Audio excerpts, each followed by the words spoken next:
Matt, this weekend, really big pay-per-view coming at us from Fight Island. If you can believe it, the UFC is going back to Abu Dhabi. And of course, we have the two title fights up at the top. Jan Blachowicz taking on Dominick Reyes. You also have Israel Adesanya looking to defend his middleweight title against none other than the eraser Paulo Costa. And Matt, first fight on our prelim card, we have the former M1 Global light heavyweight champion Khadis Ibragimov, and he's finally looking to get that elusive UFC win. It's evaded him in his first three bouts so far, and he's taking on a bit of an unknown in Danilo Marques. And Matt, this is a really interesting fight because Khadis Ibragimov, we know how good he was overseas in Russia. He was just win, win, win. I know, what was it, 3 fights before he came into the UFC, he did win a fight due to illegal fence grabs from his opponent, Giga Kukashvili. Never a great sign. Never all that good, but he did have a very tidy record over with the promotion, and he looked to be one of those next big things at light heavyweight in the UFC. It just hasn't translated for him. I mean, you look at him. He loses at Dawodu in his UFC debut, gets finished, then he loses a decision to, I mean, Father Time hates this guy, but Ed Herman, it's tough to get a win over Ed Herman. Ask Mike Rodriguez. That was a tough one. And then Khadis Ibragimov goes out in his last fight, and he's taken on Roman Dolidze. And it was another one of those head scratches of an opponent because Dolidze had been out for a really long time. You look at the performances that he put on the regional scene over in Europe, and he looked amazing. And he comes out and looks amazing. So for Khadis Ibragimov, he just really hasn't been able to get things going so far in his UFC tenure. His opponent, huge wild card. We're looking over at Danilo Marques, 34 years old. He hasn't fought in about 2 years and 7 months. That's never a good sign. He's a guy that spent time cornering Shogun Rua, trains with Fabrizio Verdum at King's MMA. He spent time training at Vila de Luta in Brazil, which is Demian Maia's gym. He's a Brazilian Jiu-Jitsu black belt under Rafael Cordeiro. You know how good and, I guess, accomplished he is in terms of jiu-jitsu. If you watch some of his fights, and there's, I would say, limited fight tape. He's one of the harder guys to find tape on, but you can find it if you're, creeping around MMA Core. If you look over on Facebook and some of the older YouTube videos, he's one of those guys that kind of stands a little square, moves in, closes the gap, tries to take the fight to the ground. And if he can get on top of you, he's going to try and take the back. He's going to land some heavy strikes. It's tough to try and tell, again, like I said, what you're going to get, because this is a guy, he's billed as 6'6", fought at middleweight in the past, going to really take charge at 205 pounds. Oh, yeah. This is a guy, though, that I look at, and the upside is definitely with Khadis Ibragimov. I mean, this seems like one of those fights where they're just throwing a guy in there for him to face. And if Ibragimov wins, well, then there you go. You get that big UFC win that you were finally searching for. If not, probably see you later. But I mean, hey, they booked Daquan Townsend in a fight here coming up soon with the UFC. So they're not willing to totally get rid of guys. But Danilo Marques, it's one of those ones where, again, you're buddies with Fabrizio Verdum. You've cornered Shogun Rua. You're buddies with Demian Maia. So they bring him in. It's a good opportunity for him.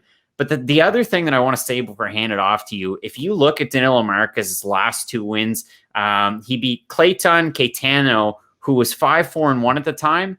He started his career off as 5-1 with a draw, 5-0 with a draw.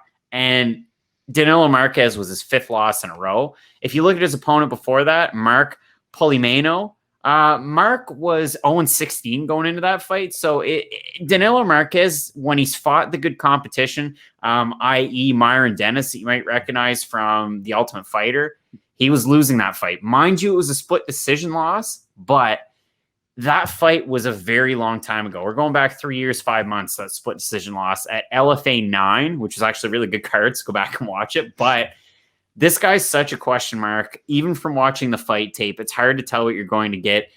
Regardless of a pick here, this to me is a fade all day.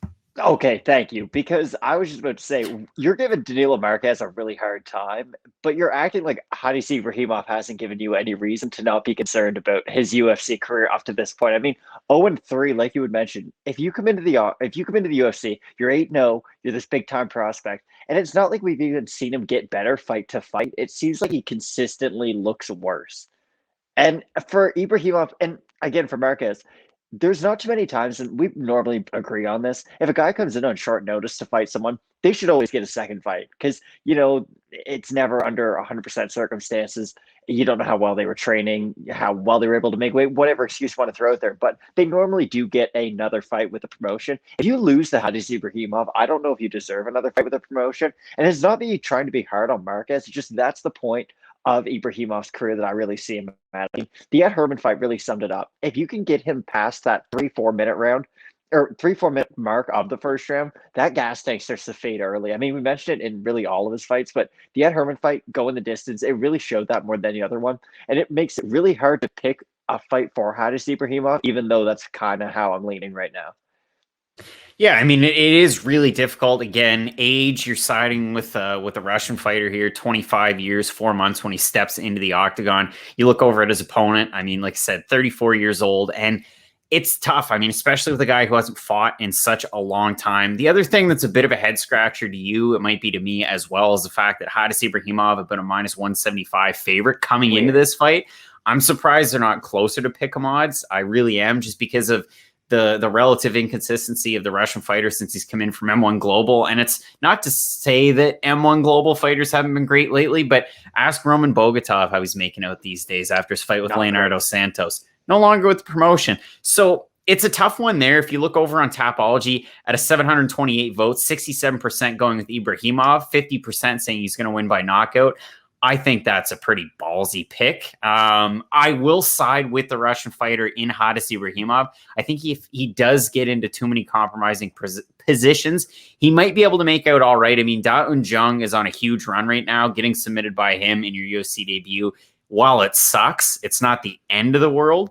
But I mean, yeah, I have to think if this trend continues past 3 losses in a row, that's got to be it, especially against a guy like Danilo Marques. I'm eager to see what we get out of Marques, but in terms of an overall prediction, it's probably the least confident on this card, and I'm going to reluctantly side with Khadis Ibragimov. And Matt, this is one of those fights kind of similar to last weekend. It's going to take a week of tape study until question mark kicks before we have a very confident, solid pick, but I'm going to go with Ibragimov in this one.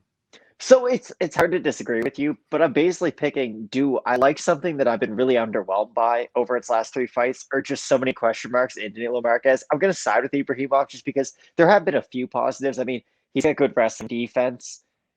His cardio's, a thing. Like, there's a few things to take from him. He has okay punching power when he can land, and he does explode quite well in that first little time frame of the fight. It's just after that, this fight could get really interesting, although I am going to stick with Ibragimov. All right, Matt, you're going with Ibragimov. I'm going with Ibragimov. Really looking forward to this card. Like I said, extended look at our 2 title fights at the top. You got Blachowicz taking on Reyes, and you've got Israel Adesanya taking on Paulo Costa. You're going to want to keep it locked in with Fight Night Picks, Matt. And as we always say, let's get into it.